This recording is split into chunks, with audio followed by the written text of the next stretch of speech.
Hey, what's going on? So, the purpose of this video is to give you guys a full encompassing checklist of everything you need to make sure you have accomplished before you can even consider running ads. And this is coming from the guy that's dumped thousands of dollars into ads and then has spent several $1,000s worth of my clients' own money in order to run funnels. I've seen what works, I've seen what doesn't work. So, I really just want to set you guys up for success so you don't make the same mistakes I did. Now, the biggest way to waste your money is through this basic funnel that I'm going to run through real quick. And it's essentially you have a high ticket offer, somewhat high ticket, only $1,000, in which you're pushing leads over to a website of yours. You're getting them to book a call, then you have a sales appointment, and then you try to close them into a paying client. But when you really break down the numbers, let's say you spend $1,000 on ads to push leads over to that website, and then from that you have a $100 cost per booked call, which is honestly pretty decent. But it's a question: are these leads even qualified for your offer, right? And then from those sales calls, assuming you have no sort of post booking warming or you have no SMS or email sequences to make sure that they actually show up to the appointment, then let's say only six show up on a 20% close rate. You're looking at one client closed, $1,000 cash collected, and you basically broke even. And honestly, assuming you're raw dogging it like this and you get $1,000 cash collected back, that's still impressive in itself if you're doing this off of literally just the basics, right? But unfortunately, what's likely going to happen is you're going to spend more money than you're going to make back, and it's just going to be unprofitable, and you're going to feel super discouraged, and the business is going to fail. So before you end up like this example, and this example is also like a best case scenario for the worst case, because at least we broke even, right? But typically, this isn't how it goes. And see, usually when I'm talking with rookies that have never really run ads before or don't really know how to create an offer, they're always so discouraged. They're like, oh, I just don't know what's working. It must be the market's not working, or my targeting is off, or maybe I'm not spending enough yet. Like, these are all valid concerns, but if you're running a basic funnel, then it's not even something you should be considering yet because you have not nearly got granular enough to even be thinking like this. So, just to point out some of the discrepancies or issues with this, you're essentially pushing traffic over to a main website. I also want to tell you there's a difference between a website and a funnel. A website is all encompassing, different pages you can navigate through, kind of get a general summary of the business model. And then if you do want to take an action, sure, you can do that. But that's not the point. It's more for window shoppers, right? A funnel, you essentially need to treat leads like sheeps. Yes, it's still technically a website as far as, yeah, it's a domain. We're pushing people over to URL, but a funnel has to literally treat leads like sheep. We need to put them in one centralized location.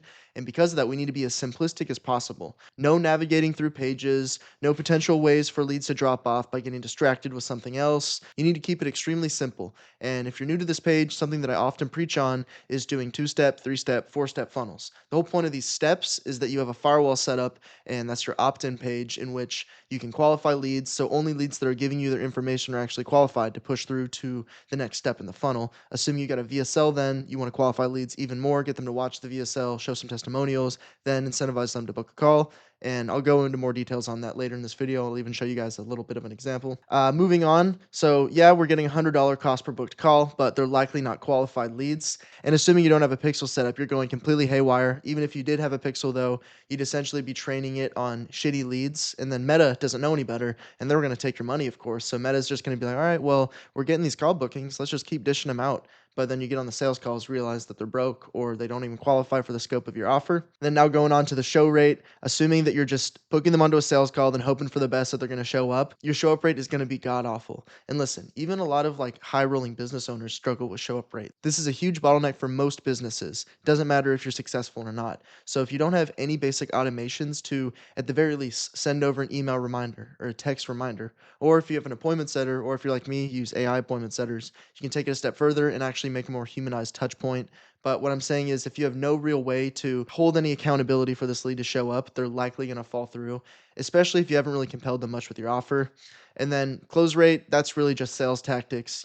Close rate's honestly pretty variable. It depends on so many different factors. So that's something we can get into in another video. But I really want to keep the focus on the funnel aspect of it because if you're getting qualified leads on a sales calls, close rate should be the last of your worries at that point because, all right, cool, we're getting all this new traffic in. Now it's time to optimize sales execution and, actually being able to deliver your product in an attractive way.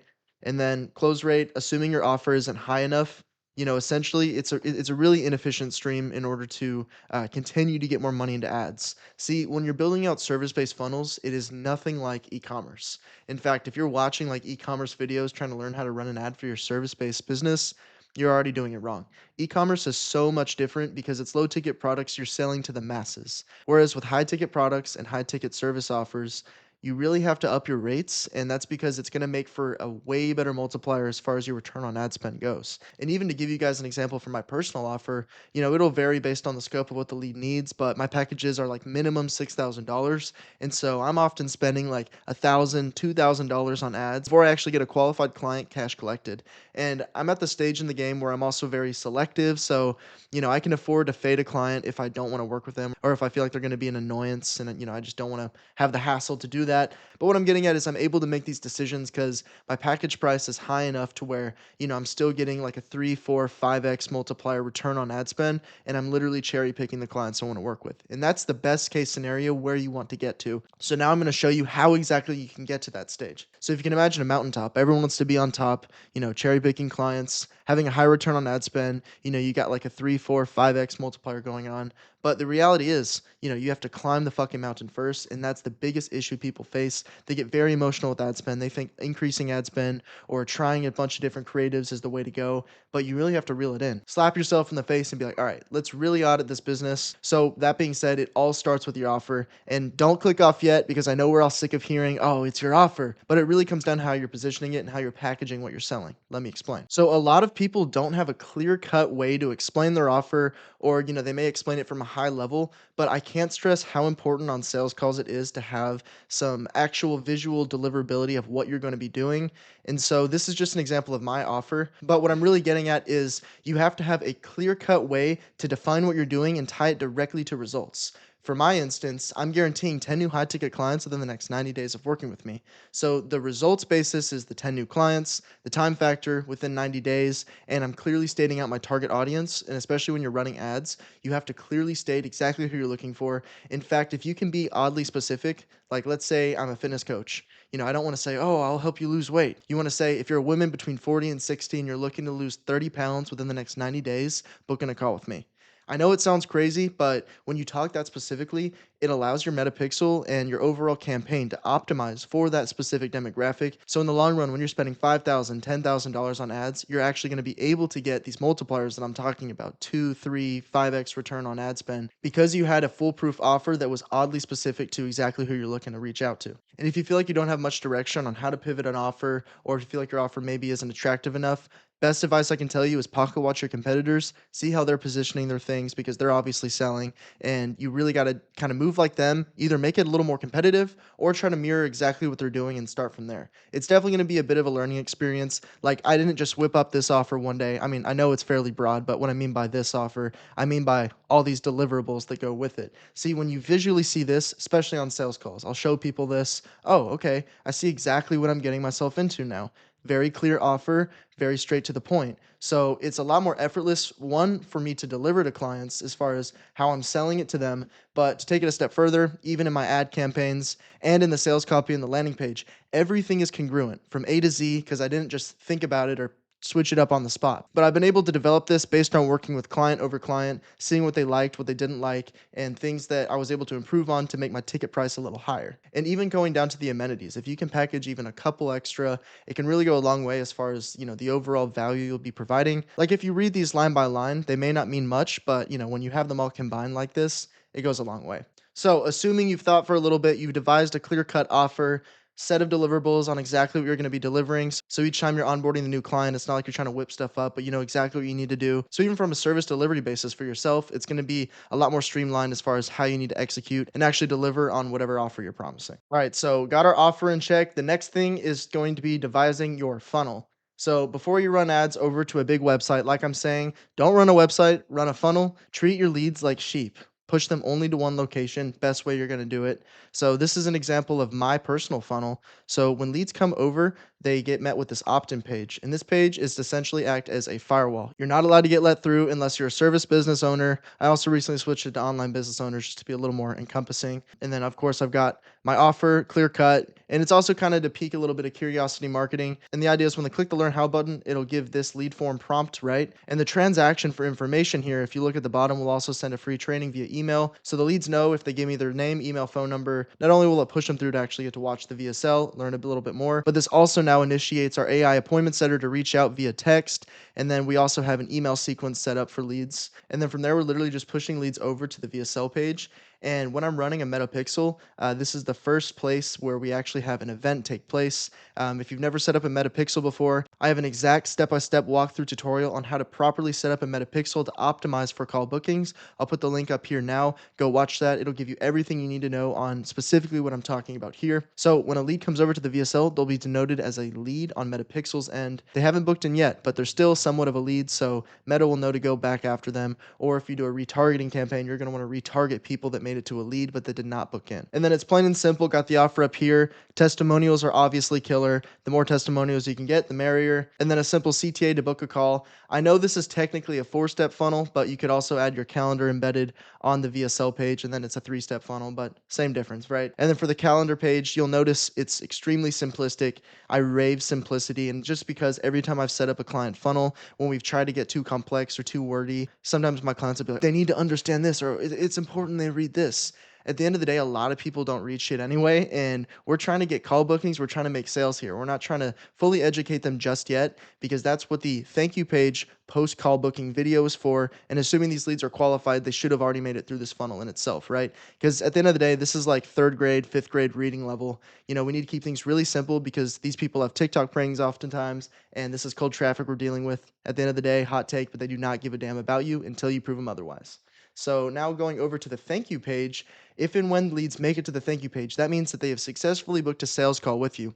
We tell Meta now, hey, this person's scheduled. And so our Meta Pixel will now optimize for website schedules. So now if you can imagine, we go back over to the ad campaign that you're not going to run yet, but you're going to run once you have all this set up. The ad campaign will optimize for leads that fit the demographic of whatever lead booked in a sales call. Now, if you can imagine over time, this really just becomes a freaking numbers game. Because if you're spending $5,000, $10,000 on ads in a given month, this will significantly decrease your cost per website visit, your cost per booked call. You'll be at the top of the mountain now with a crazy multiplier, 2x, 3x, 5x, whatever it may be. So even for one of my clients, he had a $2,800 offer. He closed his first client off of like $350 ad spend. It's roughly an 8x return. So as you can imagine, it really does become a numbers game, assuming you have your shit dialed. Okay, so zooming out, just to kind of recap real quick, you've got your offer dialed, you've got your funnel set separate from your website. Next is Ads Planner. So what I mean by Ads Planner is, you don't want to have just one ad and hope for the best. You definitely want to create some variance, but also be mindful of how significantly different the variables are from each other, because then you don't really have a basis to go off of. What I mean by that is if the visual is different in every single ad campaign, then make sure that the copy is consistent so that the variable that's changing is the visual. Or separately, if the copy is different on every single ad set, then make sure that the visual itself doesn't change or maybe doesn't change much, right? All right, so we're in my ads manager. So this is a campaign I ran semi recently. And what I want to show is just some of the different variants I had, right? So I ran 6 side by side, but notice here the copy on the screen and also the copy in the description on every single ad that I have is the same. The only thing that's changing, so there's a little talking head of me. My actual script is slightly different, and then the visuals on screen are slightly different. So the consistent variable is the offer. So this is a previous offer I had where I was guaranteeing 30 booked sales calls in 60 days, but I've since sweetened the deal. So I'm doing 10 new clients within 90 days, and I'm going for more high rolling clients now. I've kind of made it to that next level in the game. Going through some of these, you can kind of get what I'm saying.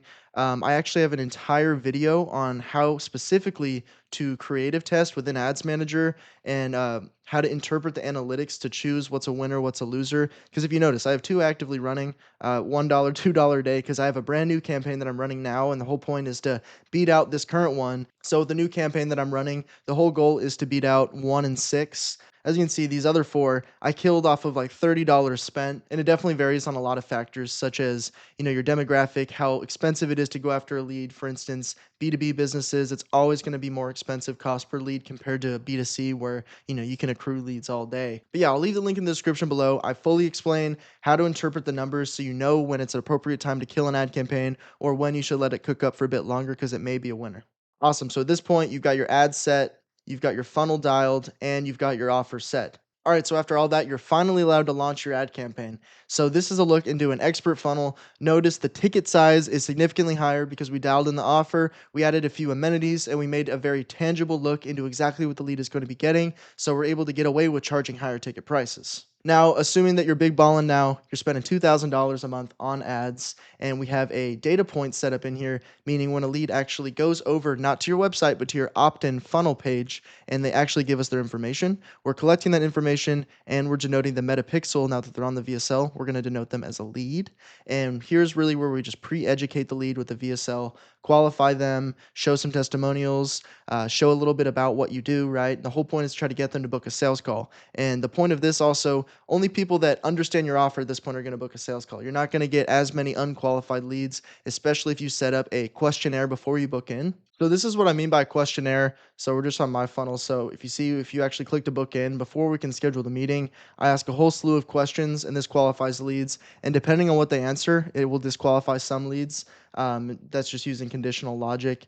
And the whole point here is that, again, we're firewalling ourselves so I'm not wasting time on sales calls with unqualified leads. Now we've made it to the call booked, in which we denote the metapixel. Hey, this guy booked in. Go back to the top of funnel ad campaign and start optimizing for more people like this guy that booked a call with us. And so now, yeah, we may still be getting that $100 cost per booked call, but these are qualified calls. So they're destined to go better. They're going to be more pre educated on the actual offer and package that you're selling. And so close rate is going to naturally increase. And then, assuming you have systems in place as far as reminder automations or touch points with leads to make sure that they show up to the sales call, you're going to have a higher show up rate. And then, bada bing, bada boom, a way higher return on ad spend. In this scenario, 10x ad spend if everything goes well, right? If you're at the top of that mountain.